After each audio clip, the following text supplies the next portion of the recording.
న్నారు. సమ్మర్ అంటే ఐపీఎల్ ఉందన్నారు. అందుకే సినిమాలు విడుదల చేయలేదని సమర్థించుకున్నారు. మరి ఆ తర్వాత ఏమైంది? ఆగస్టు వరకు మంచి ముహూర్తాలే లేవా? మధ్యలో పెద్ద తప్పిస్తే మరో సినిమా రావట్లేదు.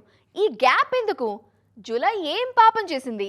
అందరూ ఆగస్టే కావాలంటూ జూలైని ఎందుకు అనాథగా వదిలేశారు? మరో 2-3 రోజుల్లో ఐపీఎల్ అయిపోతుంది. దాంతో టాలీవుడ్ లో సినిమా సందడి కనిపిస్తుంది. జూన్లో క్రేజీ మూవీస్ బాగానే వస్తున్నాయి. 4న పెద్ది విడుదల కానుంటే ఆ తర్వాత జూన్ 19న మా ఇంటి బంగారంతో సమంత రానున్నారు.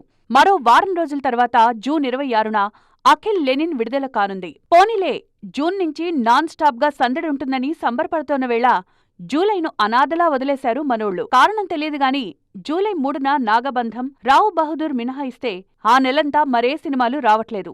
ముహూర్తాలు బాగోలేవో ఏమో గాని పూర్తిగా వదిలేశారు మేకర్స్.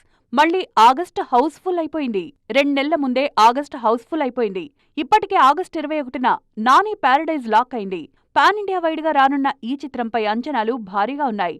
ఈ సినిమాతో 200 కోట్లపై కన్నేశారు నేచురల్ స్టార్. అలాగే Dulquer Salman I'm game cinema Onam సందర్భంగా ఆగస్టు 20న విడుదల కానుంది.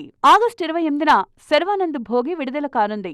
సంపత్ నంది తెరకెక్కిస్తున్న ఈ చిత్రం పీరియడ్ మాస్ థ్రిల్లర్ గా వస్తోంది. ఇక చిరంజీవి విశ్వంభర రిలీజ్ సైతం ఆగస్టులోనే ఉంటుందని తెలుస్తోంది. రవితేజ ఇరుముడి డేట్ సైతం ఆగస్టులోనే లాక్ అయింది.